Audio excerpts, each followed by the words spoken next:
Muy buenas noches con todos y muchísimas gracias por su puntualidad. Es un gusto poder contar con ustedes aquí en nuestro webinar sobre cómo elaborar perfiles de cargos clave para los planes de sucesión a cargo de Luis Lamadrid. Permítanme presentarlo. Luis es un consultor experto de gestión estratégica de personas y organizaciones y Master Executive Coach de gerentes generales de grandes corporaciones. Cuenta con más de 45 años de experiencia profesional internacional y ha escrito y publicado 2 libros de gestión de talento: No presione el botón de emergencia y Las 2 vidas de un gerente. Luis, el micrófono es todo tuyo. Muy buenas noches con todo. Antes de empezar, me gustaría saber si se me escucha bien y si es que ven ustedes que hay movimiento en la pantalla. ¿Todo bien?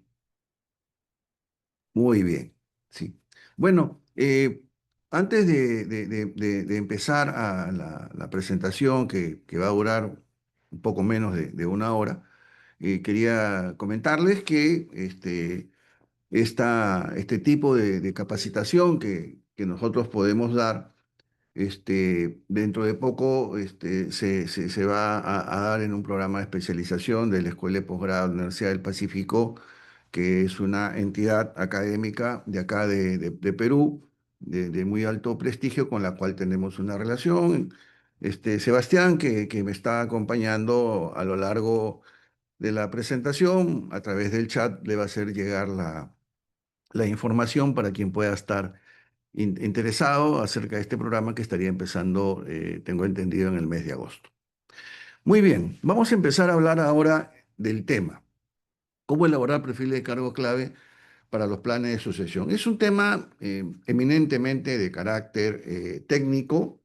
Yo voy a presentarlo de manera bastante esquemática y voy a utilizar algunos ejemplos de herramientas típicas, ¿no?, que se pueden incorporar en un proceso de estas características, ¿no?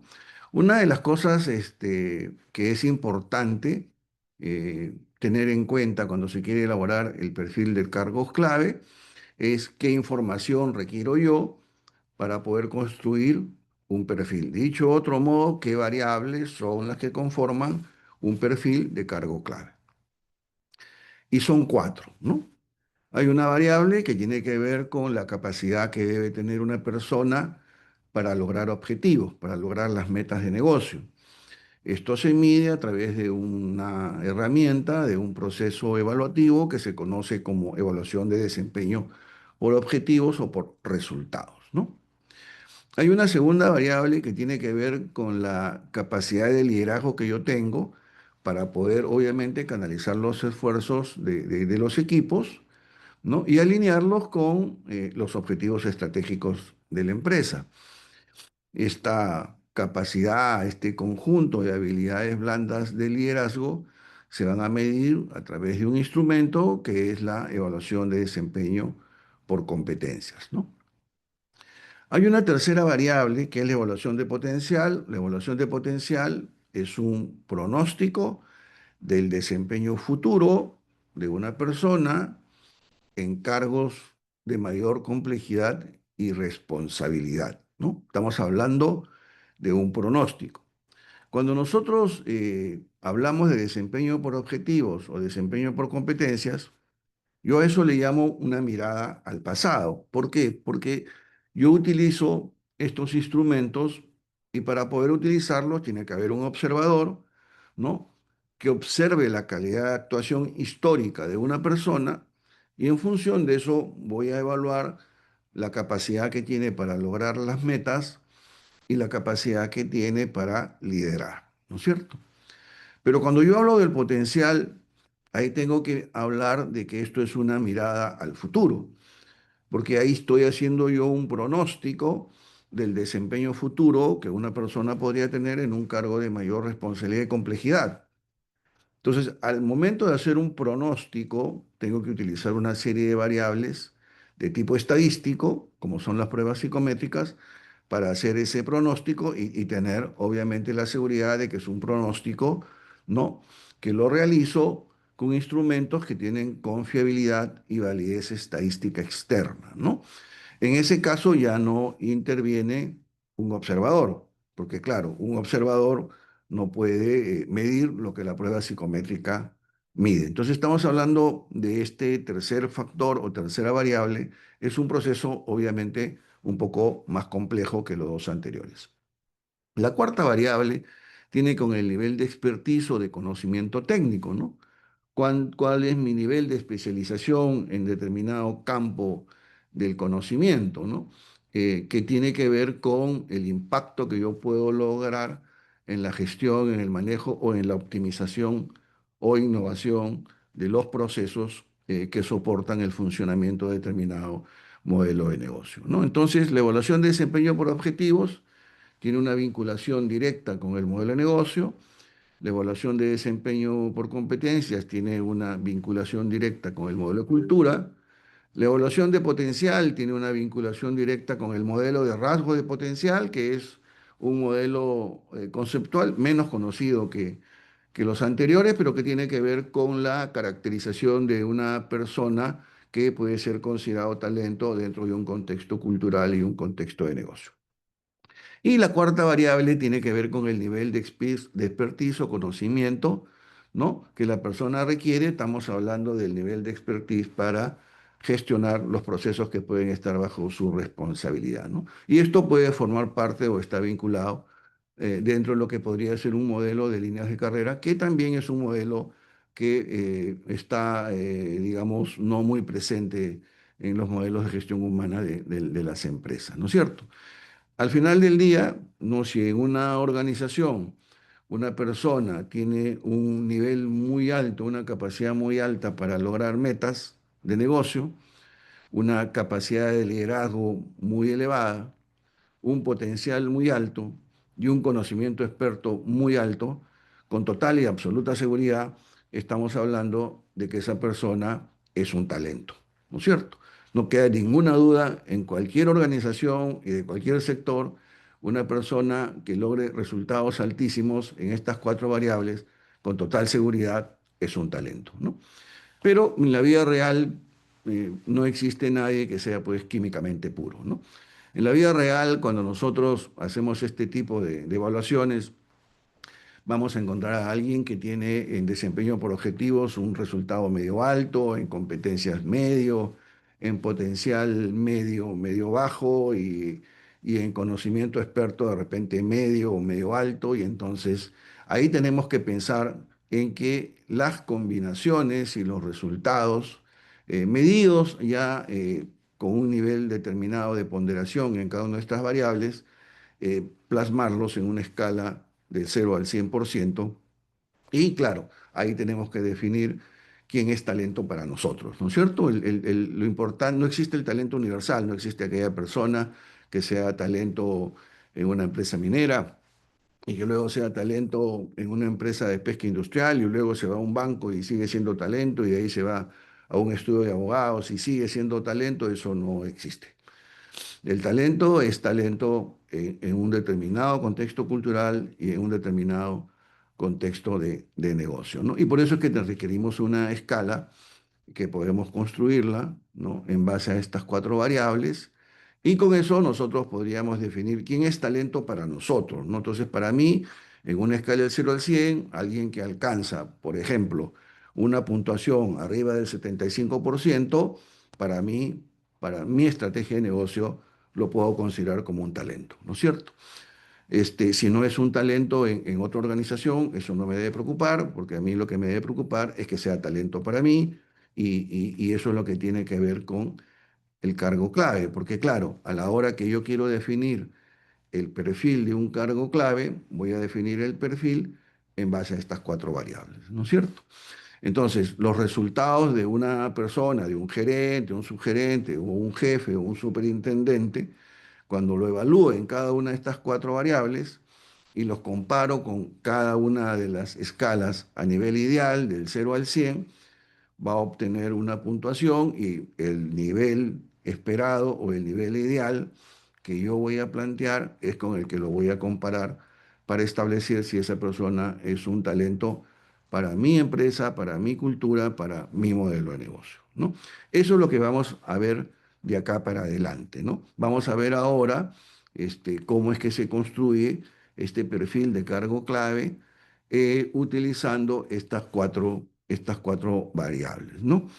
Este, Más adelante, si alguno tiene alguna pregunta, lo puede escribir por el chat y Sebastián probablemente va a ir seleccionando alguna pregunta.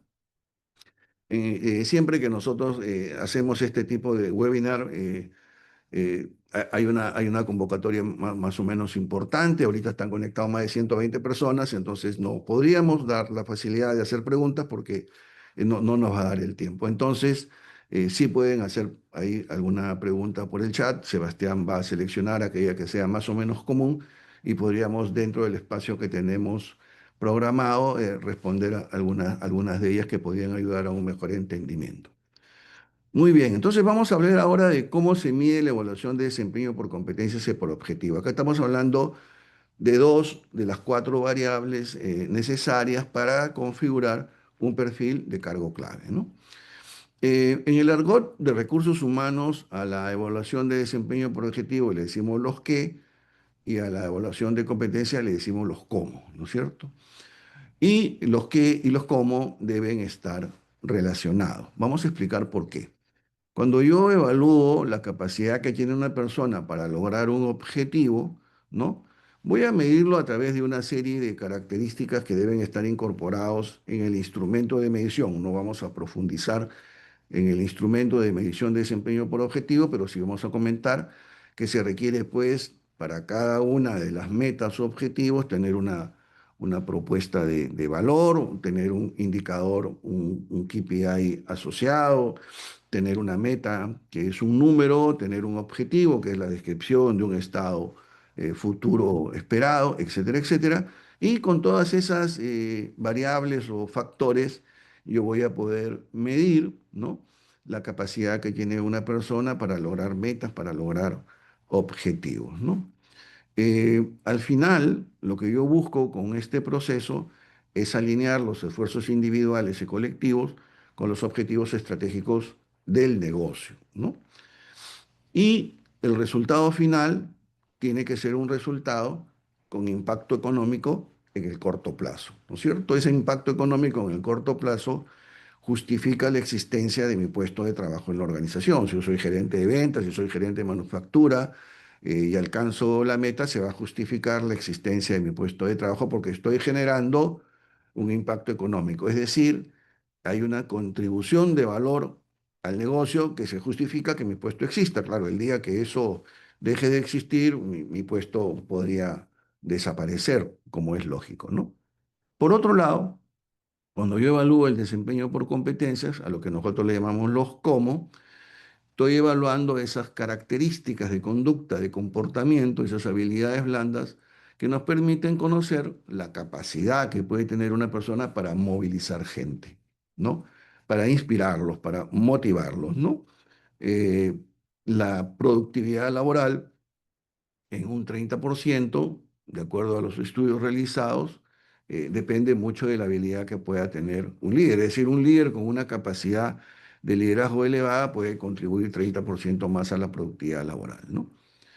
Y al final del día, a través de la evaluación de desempeño por objetivos, aseguro un resultado económico de corto plazo y con la evaluación de desempeño por competencias, lo que le doy es sostenibilidad a ese resultado económico de corto plazo. Entonces, si mi capacidad de liderazgo es alta, lo que me va a permitir a mí es que ese resultado económico de corto plazo, medido normalmente en un periodo anual, se va a repetir año tras año. Dicho de otro modo, cuando yo sumo o cuando yo integro ambas evaluaciones de desempeño, lo que yo voy a medir son resultados sostenibles, ¿no es cierto? Esos resultados sostenibles son los que van a ir a la escala o el vector del mapa de talento en una combinación de porcentajes porque le tengo que dar una ponderación porque se trata de dos variables diferentes, ¿no?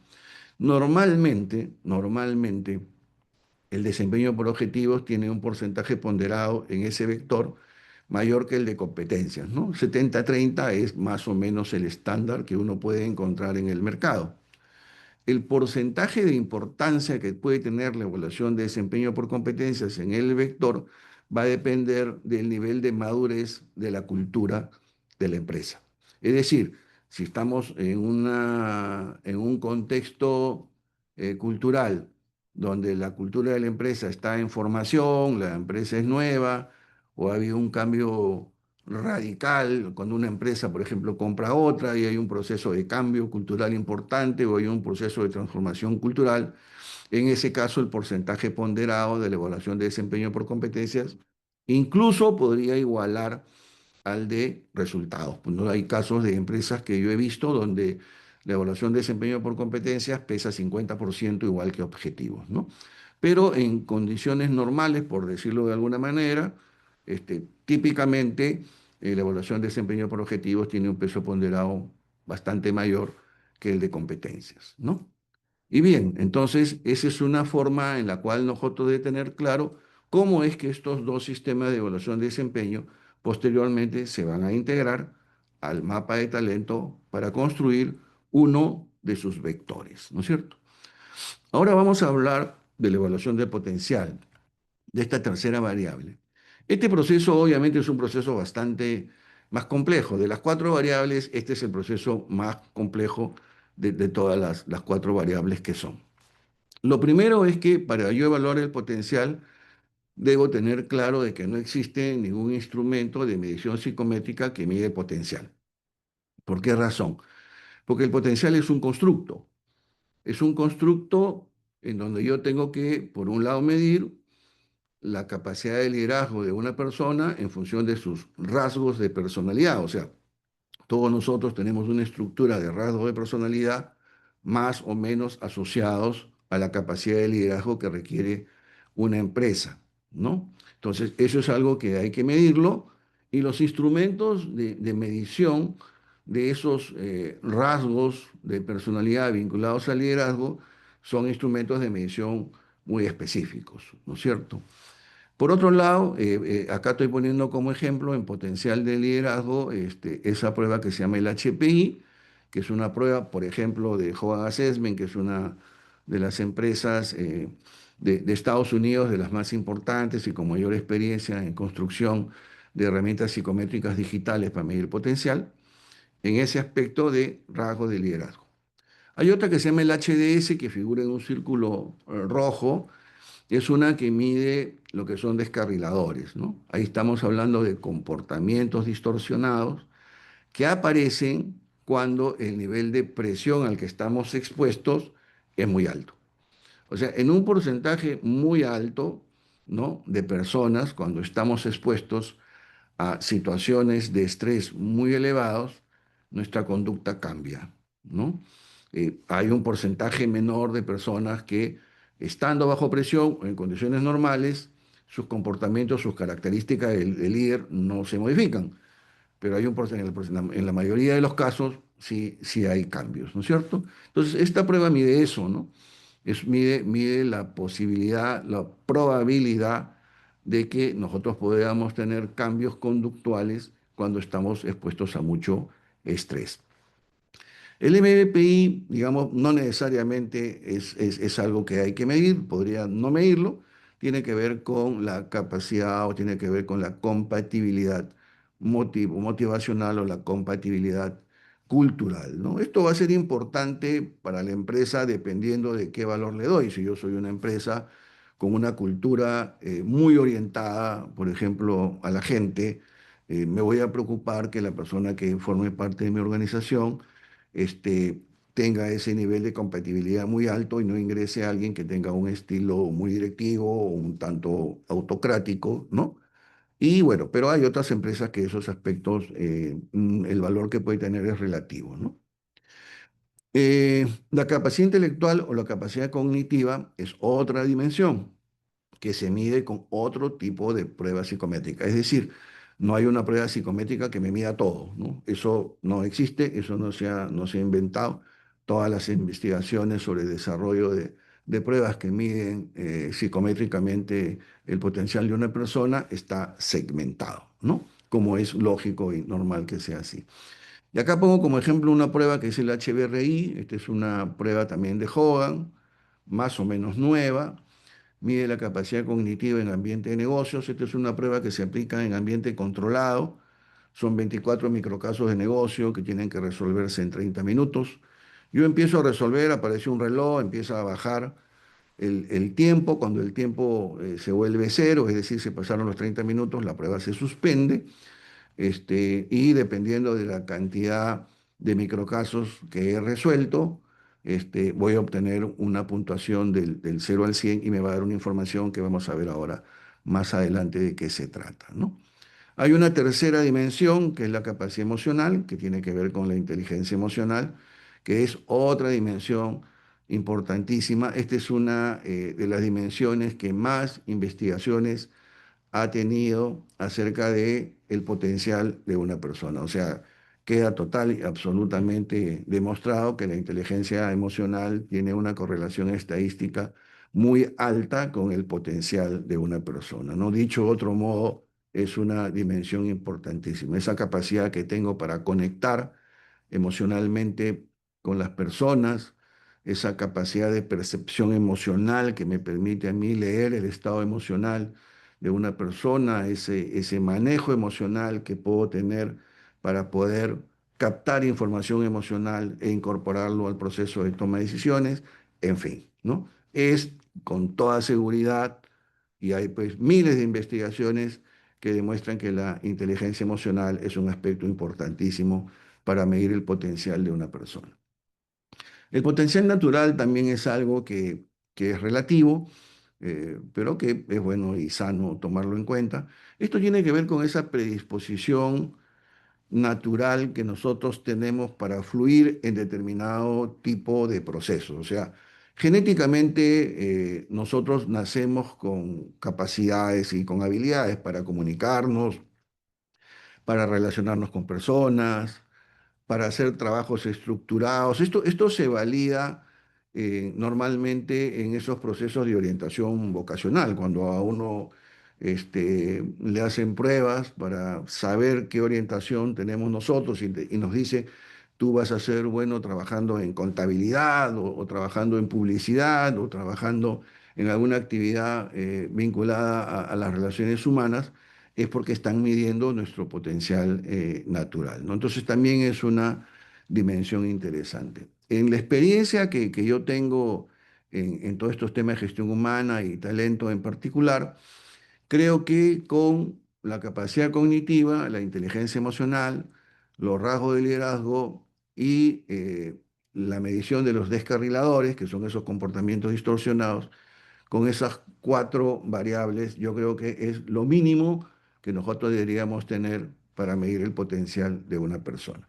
Si a eso yo le puedo sumar otras pruebas, obviamente mejor, ¿no es cierto?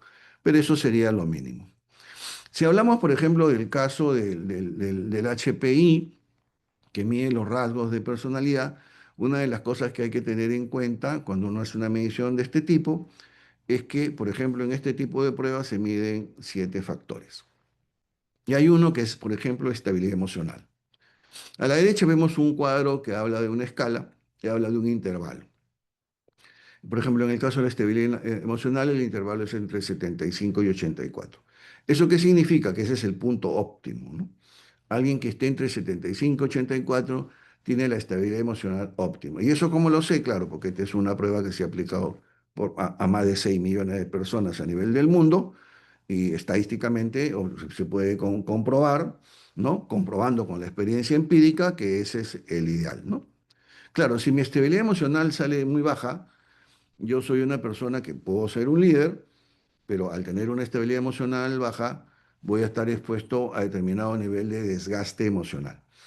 Que después, claro, tengo que ver la manera como me conecto a desestresores para recuperarme, pero me va a afectar, ¿no? Entonces, por lo tanto, a la hora que yo mido el potencial, una persona que tiene una estabilidad emocional menor respecto al óptimo, van a ser puntos menos, ¿no es cierto? Ahora, el otro caso, al revés, también es importante tomarlo en cuenta. Alguien que tiene una estabilidad emocional altísima no significa que sea lo ideal, porque, por ejemplo, una persona con una estabilidad emocional muy alta es alguien poco sensible al feedback, ¿no? Entonces yo puedo tener el caso de un gerente de finanzas que vamos a suponer no es tan prudente y yo le doy feedback en el sentido de que esa es una habilidad blanda que debería mejorar, pero como tiene una estabilidad emocional muy alta, no le entran balas y no modifica la conducta. Claro, que el factor, en este caso estabilidad emocional, sea menor que el esperado, va a tener un impacto, digamos, más importante que tener un valor por encima de lo esperado, ¿no? Pero igual en ambos casos estamos hablando de oportunidades de mejora, ¿no? O en el caso de la ambición, una persona que tiene una ambición muy alta, por encima del óptimo, es una persona pues que puede ser tener un estilo muy directivo, poco sensible, poco participativo, le puede pasar por encima al equipo para llegar a la meta y de repente lo logra, pero generando un desgaste, obviamente, en su equipo, ¿no? Por otro lado, si la persona tiene un nivel de ambición muy bajo, es una persona que podría tener una característica más de seguidor que de líder, y es alguien que, por ejemplo, en el proceso de toma de decisiones podría necesitar validar las decisiones que toma normalmente con el superior, ¿no? El óptimo va a estar en determinado rango. Tener poca ambición o tener mucha ambición podrían ser oportunidades de desarrollo, ¿no? Que después se pueden plasmar en un plan de desarrollo individual. Y bueno, y así podemos repasar sociabilidad, sensibilidad interpersonal, y todo esto nos va a dar, digamos, una característica acerca del potencial y las oportunidades de desarrollo en ese aspecto del potencial que tiene que ver con el liderazgo. Puedo utilizar otra prueba, en este caso la prueba de Barón, por ejemplo, para medir la inteligencia emocional. Y también acá yo podría tener en la figura que les presento, la parte sombreada es el promedio, y claro, acá sí la medición siempre es hacia arriba, ¿no? Es decir, si una persona tiene un nivel de inteligencia emocional muy alto, ¿no? En la escala que lo estamos mostrando, siempre va a ser mejor, ¿no? Si tiene una inteligencia emocional promedio, es alguien que tiene una oportunidad de desarrollo, que lo puede mejorar, pero que puede ser funcional, ¿no? Su inteligencia emocional, si fuera baja, ahí sí que las cosas se pueden complicar, porque estamos hablando de una persona que puede verse afectado en su capacidad de liderazgo, porque al no tener esa capacidad de conectar emocionalmente, no va a poder leer los estados emocionales, no va a poder inspirar, no va a poder motivar, y entonces la buena noticia es que la inteligencia emocional, como se trata de temas también de conducta, pueden ser desarrollados, ¿no? Eso es una ventaja. La medición de los descarriladores es importante, ¿no? Por ejemplo, esta prueba que es el HDS mide una serie de descarriladores. Por ejemplo, una persona puede ser volátil. Un ejemplo típico de una persona volátil, por ejemplo, es el presidente Donald Trump de Estados Unidos, ¿no? Es decir, yo creo que es el símbolo global de lo que es ser una persona volátil, ¿no? Una persona que en determinado momento a las 8 de la mañana te insulta y a las 8:30 te está abrazando, ¿no? Esa es una característica de alguien, una persona volátil, definitivamente en términos de liderazgo es muy complicado, porque ya se imaginarán lo que puede ocasionar dentro de una empresa, ¿no? Y así como eso tenemos el escéptico, el cauteloso, el reservado, que es esa persona que se aísla cuando está bajo mucha presión. Los descarriladores, por si acaso, en términos de conducta, aparecen cuando estamos bajo mucha presión.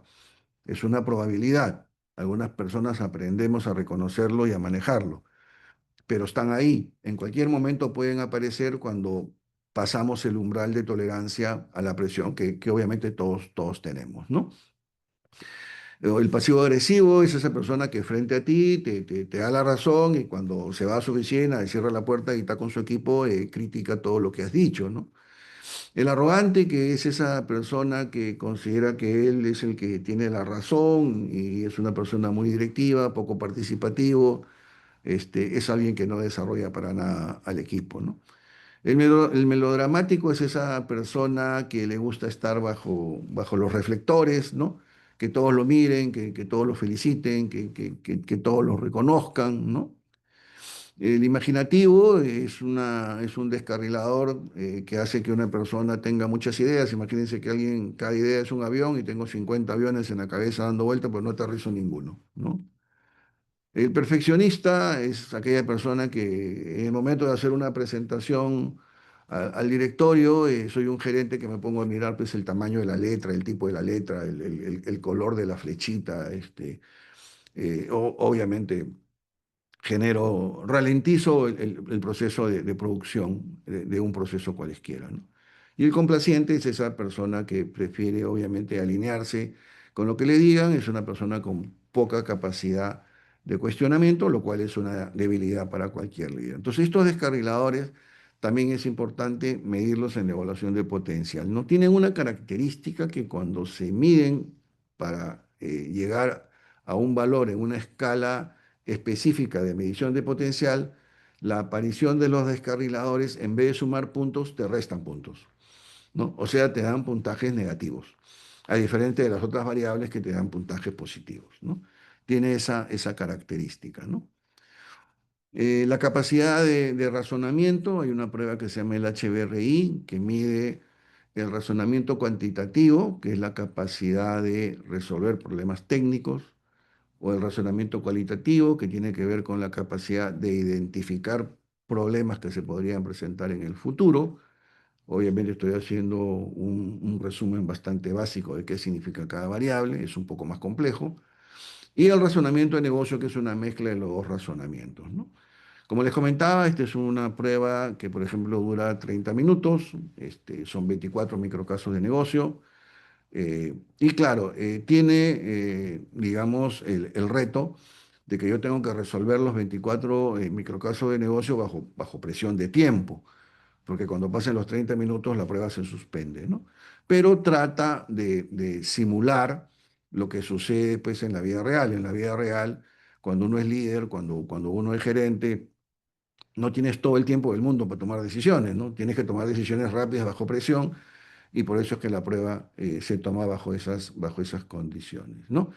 Aquí es bueno, importantísimo, hacer mención a algo, ¿no? A diferencia de lo anterior, donde todo tiene que ver con aspectos conductuales y donde todo puede ser una oportunidad de desarrollo y lo puedo mejorar, aquí la cosa cambia, ¿no? O sea, en los 45 años que yo tengo de experiencia profesional, no he visto nunca a alguien que tenga un razonamiento bajo o una capacidad cognitiva baja y que a través de algún tipo de proceso de desarrollo ha podido levantarlo, ¿no? Una persona que esté entre los 30 y los 40, si su capacidad cognitiva es menor, es muy difícil levantar esa capacidad cognitiva, ¿no? El cerebro tiene que estar en un gimnasio y ese gimnasio es esa posibilidad de estar siempre en el ejercicio mental, de resolver problemas técnicos, de conceptualizar, de hacer planeamiento, de analizar variables, de construir modelos mentales. Es importantísimo todo el tiempo estar en ese ejercicio. Caso contrario, esa capacidad cognitiva hace que el cerebro como que se va durmiendo.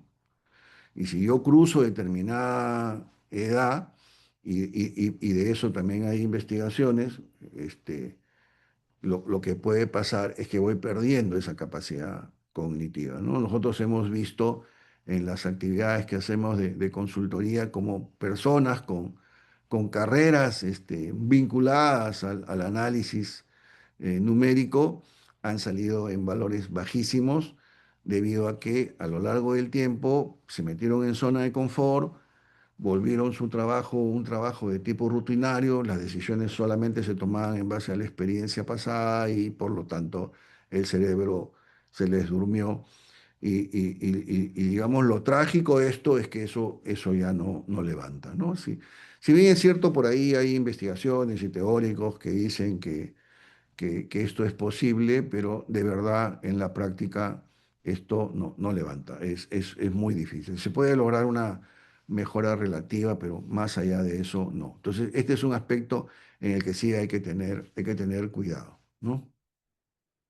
Bueno. Finalmente, cuando yo ya tengo todos los resultados de todas las pruebas psicométricas y tengo un modelo de rasgo, que es un modelo conceptual, que podrían ser de cuatro variables, por ejemplo, acá en Perú tenemos un grupo empresarial muy importante, que es el Grupo Oreca, que tiene en su modelo de rasgo cuatro variables, ¿no? Curiosidad, insight, determinación y liderazgo, ¿no? Cada una de estas tiene una descripción específica y al final tenemos un puntaje general en una escala del 0 al 100, ¿no? Cada descripción de estas nos dice cuáles son las características y capacidades de una persona que al tenerlos en un nivel de desarrollo muy elevado, me garantizan de que esa persona para mi organización, para mi negocio y para mi cultura es un talento, ¿no? Eso es algo que es importante tenerlo en cuenta. Cuando yo evalúo las competencias o cuando yo evalúo el potencial, podría no tener instrumentos de medición específicos construidos especialmente para mi empresa. Es decir, podría yo evaluar competencias con una herramienta estándar del mercado. Igual podría yo medir el potencial con herramientas estándar, sin necesidad de construir una escala propia, tanto en competencia como en potencial. Este, Eso es posible, pero hay que tener en cuenta que cuando yo hago eso, es una aproximación. O sea, lo óptimo, por ejemplo, cuando yo mido competencias o cuando yo mido potencial, es hacerlo con instrumentos que estén diseñados específicamente para mi realidad y que respondan a escalas, ¿no? Construidas para hacer esa medición a la interna, ¿no? Si utilizo herramientas estandarizadas del mercado es porque no las tengo y porque tengo necesidad de hacer esa evaluación. Pero lo mejor es construir tu propia escala de medición de potencial o de objetivos o de competencias, e igual en la escala de conocimiento técnico, ¿no? Muy bien, vamos a hablar ahora entonces del conocimiento técnico. ¿Cómo mido, no? El nivel de conocimiento técnico? Aparentemente podría ser algo sumamente complejo, pero en realidad no lo es, ¿no? Puede ser laborioso, mejor dicho, antes era laborioso, pero hoy en día, con el apoyo de la inteligencia artificial, las cosas se simplifican, ¿no?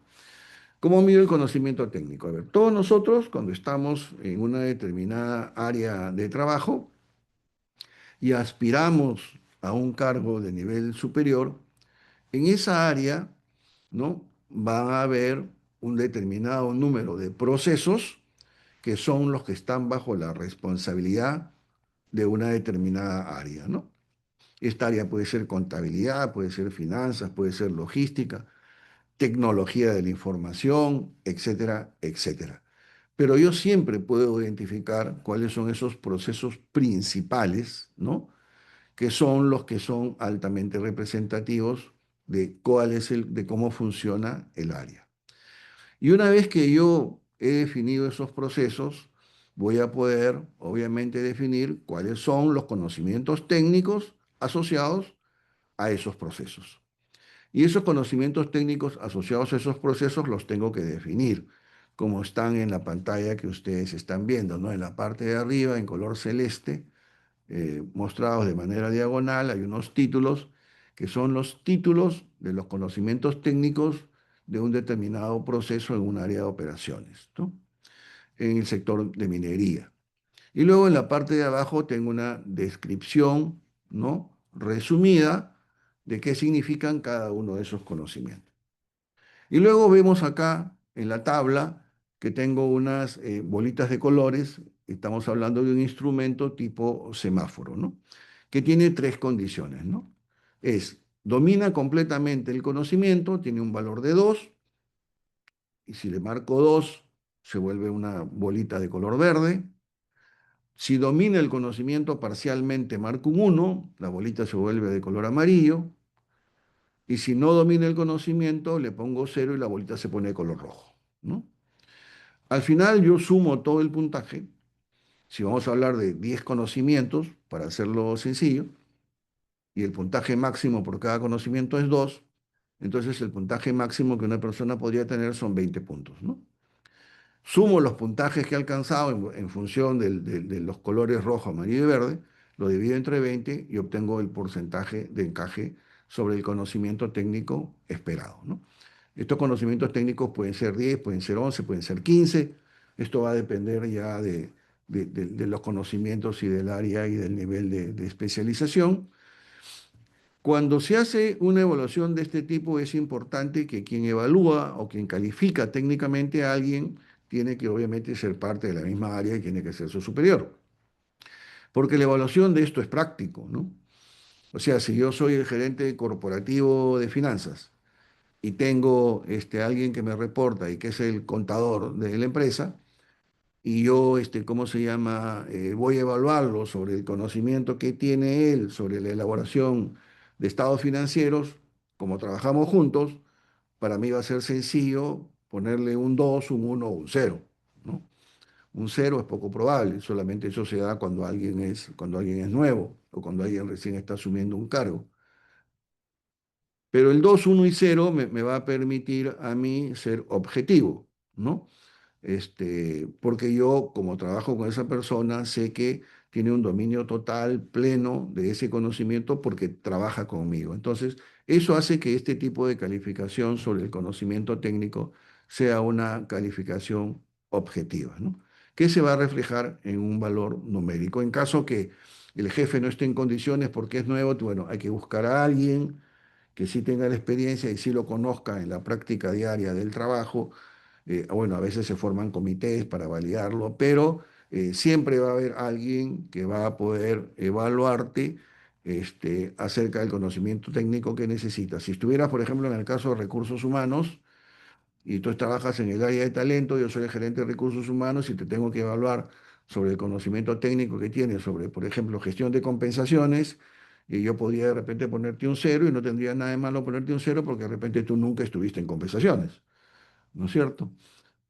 Si por ahí seguiste un programa de compensaciones pero nunca trabajaste, te podría poner un uno, ¿no? Si eres de compensaciones y tienes muchísima experiencia gestionando las compensaciones de la empresa, con seguridad te voy a poner un 2, ¿no? Entonces, como pueden ver, es práctico. Antes, cuando no existía la inteligencia artificial, había que hacer mapeo de procesos. Y después de hacer el mapeo de procesos, identificar los conocimientos técnicos. Hoy en día, con inteligencia artificial, eh, podemos ir a buscar cualquier cargo de cualquier empresa y la inteligencia artificial nos va a identificar rápidamente los conocimientos técnicos y ahí para adelante hay que es un trabajo de validación, pero hoy en día es mucho más sencillo manejar esto, ¿no? Esto es lo que se utiliza también para líneas de carrera o para lo que es la universidad corporativa, ¿no? Y esta sería la cuarta variable con la que yo estaría midiendo. Entonces, el mapa de talento, ¿no? Ya aterrizando, si yo tengo la medición de estas cuatro variables, yo puedo poner dos variables, desempeño por competencias y por resultados en el eje horizontal. Eventualmente podrías ponerle ahí el conocimiento técnico. Y en el vertical tengo la evaluación de desempeño potencial. Y como pueden ver, también ahí podría ponerle la calificación de conocimiento técnico. Es decir, el desempeño por competencias y por resultados van a un vector y el potencial va en otro vector. No hay todavía, digamos, un acuerdo, no hay todavía la convención del conocimiento técnico como vector donde debería estar. Si debería estar asociado al potencial o si debería estar asociado al desempeño. No lo hay, no hay empresas o entidades que lo asocian al potencial y hay otras que lo asocian al desempeño, ¿no? Entonces eso todavía es una discusión. O sea, puede estar presente, pero ya eso va a ser una decisión de política por el momento porque todavía no hay un sustento técnico que nos diga, mejor dicho, no hay una tendencia que nos diga dónde debería estar ese vector. Que debe estar es un hecho, pero dónde es algo que todavía está en debate, ¿no? Bien, entonces ya tenemos los resultados de todas las cuatro variables y ahora vamos a ver cómo construyo el perfil del cargo clave. Como pueden ver ustedes acá, lo que vamos a necesitar, hay algo que nosotros le llamamos la calculadora de compatibilidad. Bueno, ese es un nombre que le hemos puesto para parecernos con que somos muy interesantes, pero en realidad no tiene un nombre, ¿no? O sea, hay variables que sí tienen que estar presentes en ese perfil, ¿no? El potencial, el desempeño por competencias, que está en color verde, el desempeño por objetivos, que está en un cuadro en color celeste, y el conocimiento técnico. Ahí están las cuatro variables, ¿no? Lo que aparece en la columna naranja de color más intensa son los resultados de las pruebas psicométricas de un evaluado, ¿no? Y lo que continúa en la misma columna, en color verde, azul y amarillo, donde hay puntajes como 102, 82, 70 y 76, 92, son los resultados de la evaluación del mismo evaluado en competencias, objetivos y conocimientos técnicos, ¿no? Al lado izquierdo, en el caso del potencial, están los rangos ideales que se deberían alcanzar en las pruebas psicométricas. Y por otro lado está la escala, ¿no? En el caso de desempeño por competencia es una escala sobre 120 puntos o 120%, y en el caso de objetivos y conocimientos sobre una escala de 0 al 100. Entonces, comparo los resultados de evaluación de potencial de las pruebas psicométricas del evaluado, su evaluación de desempeño por competencia, su evaluación de desempeño por objetivos y su calificación de conocimientos técnicos, y lo comparo con los valores ideales, que voy a tener un porcentaje de encaje. Esos porcentajes de encaje que tengo en cada una de estas cuatro variables, las voy a multiplicar por un factor de ponderación. Acá también no hay algo establecido. Yo en una empresa le puedo dar 50% de peso a potencial, 20 a competencia, 20 a objetivos y 10% a conocimientos, y obviamente eso tiene que sumar 100, ¿no? Pero hemos tenido casos donde, por ejemplo, hay empresas, una empresa, por ejemplo, minera, donde le da muchísimo valor al conocimiento técnico, nos dice que para efectos del potencial el conocimiento pesa 30% y el potencial 30%, y objetivos 30% y competencias 10%. Ya eso es una configuración dependiendo del modelo de negocio, del modelo de cultura, del plan estratégico de la compañía, del nivel de madurez cultural, etcétera, etcétera, etcétera, ¿no? Ahí, digamos que tenemos una estructura, pero los porcentajes ponderados, y es algo que hay que trabajar con el equipo de recursos humanos, porque obviamente ya hay una interpretación respecto de la persona que va a ser talento para mí. Si estoy hablando, por ejemplo, de una empresa de retail o de consumo masivo, de repente el potencial pesa, no sé, pues 50% y conocimientos 10%. ¿Por qué? Porque probablemente la visualización de ese perfil de líder va a estar más vinculado a sus capacidades, vinculados a conductas que a conocimiento técnico.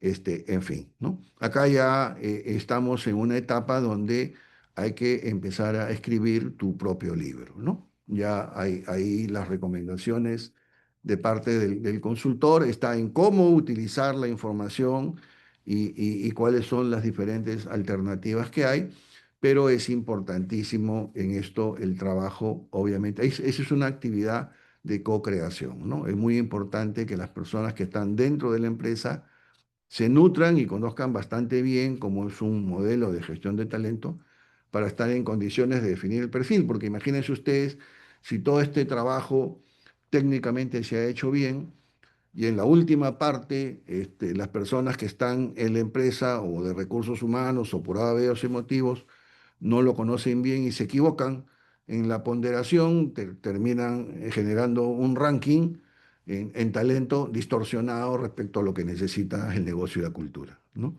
Entonces, ese es algo en lo que hay que tener mucho, mucho cuidado.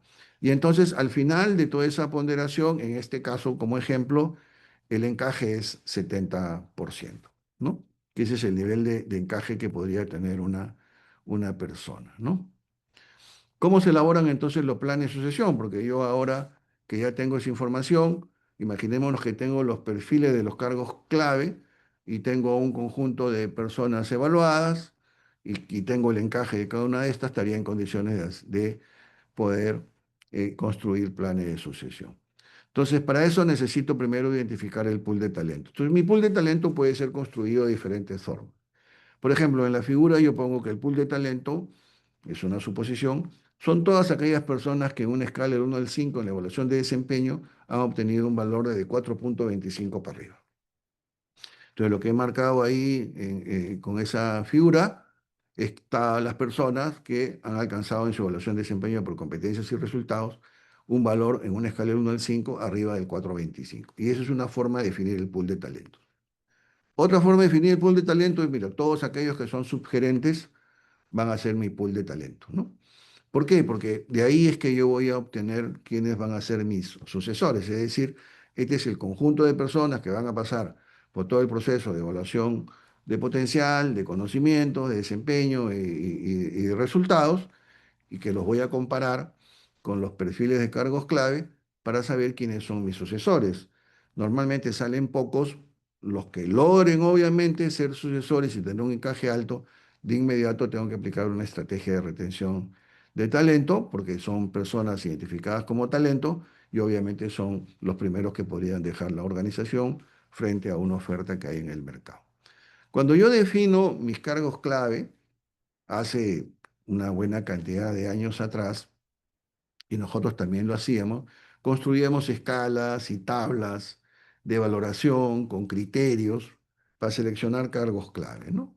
A lo largo del tiempo y después ya de 15 años de diseñar estos procesos, ya en más de 400 compañías, en estos más de 15 años, la conclusión es que cuando yo defina cargos clave, establezca por rangos, ¿no? Todos los gerentes son cargos clave, todos los subgerentes son cargos clave. Hacerlo de otra manera, lo único que nos va a generar son muchos dolores de cabeza, porque cuando uno implementa un proceso o un modelo de talento en una compañía, lo que es un proceso de cambio. No es un proyecto, no es una plataforma tecnológica que voy a instalar, sino es un proceso de cambio. Y cuando se trata de un proceso de cambio, hay que tener cuidado porque si la resistencia viene de muy arriba, altamente probable que no progrese la implementación de un sistema de talento, ¿no?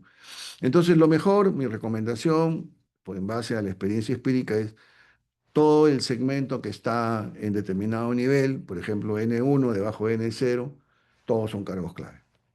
Defino el perfil de todos los cargos clave y las personas que han sido escogidas o seleccionadas como el pool de talento, los evalúo, desempeño por competencias, por objetivo, conocimiento técnico potencial, voy a la calculadora de compatibilidad, los comparo contra el perfil del cargo clave y obtengo el porcentaje de encaje. Yo establezco ya que, por ejemplo, para sucesores inmediatos, el porcentaje de encaje sea, no sé, 80%, sucesores en formación 75% y potenciales que están más lejos 70%. Esto tiene que ver con la distancia en nivel jerárquico y con los porcentajes de encaje. Entonces, en el caso de la figura que les presento, vamos a suponer que todos esos hombrecitos de color verde tienen un encaje alto con el perfil y han sido identificados como sucesores, ¿no? Dicho de otro modo, son talentos dentro de la organización. Entonces, yo utilizo el encaje del evaluado, lo comparo contra el perfil, tengo pesos ponderados y con eso tengo el encaje de esa persona con el perfil del cargo clave. Si es un 80%, obviamente es muy alto, si es 70 es medio, si es 60 o 50 es muy bajo. Ojo que cuando yo tengo una persona con un encaje muy bajo, una de las primeras cosas en las que tengo que pensar es en mantenerlo en el puesto donde está, ¿no es cierto? ¿Por qué? Porque si a esa persona que tiene un encaje bajo y probablemente tenga un potencial bajo, si es que le doy una responsabilidad más compleja, lo podría obviamente meter en problemas y esa persona de repente podría reducir o bajar el desempeño que tiene actualmente y eso le podría costar, obviamente, incluso su estabilidad, ¿no? Entonces, si yo tengo, por ejemplo, al gerente general y al gerente de división en color celeste, que son, digamos, cargos clave, y tengo los hombrecitos de color verde, que serían los sucesores, y claro, van a haber unos que salen en color amarillo, que están, no llegan a ser sucesores, pero podrían estar algo cerca, y los rojos que podrían estar lejos, ¿no? Y los azules que no han participado en la evaluación, ¿no? Y eso me va a dar a mí una idea de cuál es, digamos, la realidad que yo tengo. Yo voy a concluir si es que tengo el suficiente talento para poder crecer en el negocio en los próximos 5 años, si es que tengo que desarrollar talento muy rápido, si es que tengo que incorporar talento del mercado, eventualmente podría estar en una situación de crisis. Es decir, vamos a suponer que no me aparece ningún sucesor y los que hay están lejos de los perfiles cargos clave, entonces ahí sí es para preocuparme porque hoy en día, al ritmo de competitividad que hay en el mercado, no tener talentos para soportar el crecimiento de un negocio puede ponernos en situación de riesgo, ¿no? Ya con la información puedo construir lo que se llama el mapa de talento de sucesores. Es también un mapa, es una matriz donde tengo los cargos clave, tengo los ocupantes del cargo clave, tengo los sucesores de 3 tipos, ¿no? Inmediato, en formación y potencial. También le llaman ABC, también le llaman sucesor de corto, mediano y largo plazo. En fin, puede tener diferentes nombres, pero al final, digamos, conceptualmente todo es muy similar. Y puedo tener los que son sucesores. Los que son sucesores obviamente están en color verde y una de las primeras cosas que tengo que hacer es aplicar estrategias de retención de talento con enfoque individual, ¿no? Tengo que conservarlos definitivamente, ¿no? Porque esas son las personas que pueden cubrir las vacantes, esas son las personas a las que les puedo asignar proyectos, esas son las personas que van a tener una contribución de valor al negocio de manera importante. Los talentos mueven la aguja del negocio. Claro que en la medida que tenga mayor cantidad de talentos, mejor. En mi experiencia, casi siempre que se aplica este tipo de procesos, los sucesores que identifico son pocos, ¿no? No he visto en todos estos más de 15 años un proceso donde aparezca un número importante de sucesores. Normalmente son pocos porque, como comprenderán, los filtros que tenemos, obviamente, vamos avanzando desde el pool, el perfil del cargo, las evaluaciones, las variables, las comparaciones. Es un proceso de pasar por varios filtros y al final del proceso, lo que yo identifico como talento, obviamente, son pocos, no son muchos, ¿no? Muy bien, entonces con esto estamos concluyendo. A ver, bueno, hay una serie de preguntas que, como les comentaba, es un poco difícil, pero vamos a ver algunas, ¿no? Dice, ¿el perfil del puesto clave se realiza antes o después de hacer todo el proceso de evaluación de desempeño potencial? No, el perfil del cargo clave es un trabajo, obviamente, de gabinete, es un trabajo teórico. Yo construyo el perfil del cargo clave sin necesidad de tener la información de la gente que tiene que ser evaluada, ¿no? Otra pregunta es, dentro de Hogan, para evaluar lo cognitivo, ¿qué herramienta se utiliza? El HBRI, claro, el HBRI, ¿no? El HBRI mide la parte de la capacidad cognitiva en ambiente de negocio. Son 24 microcasos vinculados a lo que normalmente maneja un gerente, un profesional de ese nivel, ¿no?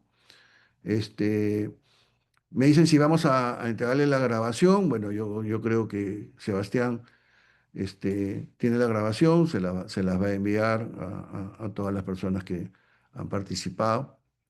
Este, También ahí Sebastián les ha pasado el nombre de la persona de contacto en caso estén interesados en llevar adelante ese programa de especialización que tiene varios cursos y este que yo les estoy comentando es uno de ellos, ¿no?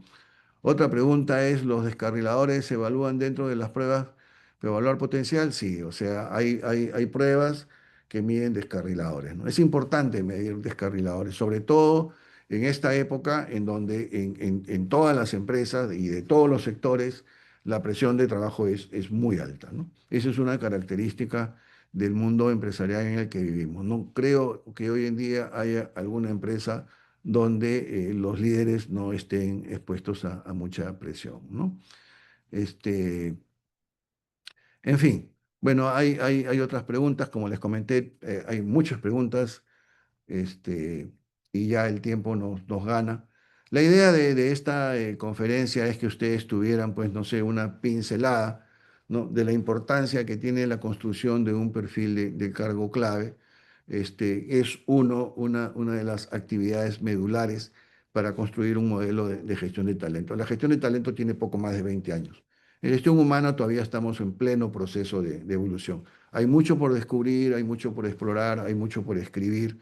Y como yo les comento, lo más importante, cuando ya se llene determinado nivel de formación, en cada una de las empresas, un profesional de gestión humana lo que tiene que hacer es empezar a escribir su propio libro. Eso es lo más importante. Bueno, mis estimados, muchas gracias. Un gusto, gracias porque siempre el número de participantes es muy alto. Y nada, que tengan un buen fin de semana y nos estaremos viendo en otra oportunidad con otro tema de carácter técnico de este interesante campo del conocimiento como es la gestión de talento. Muchísimas gracias, que tengan muy buenas noches.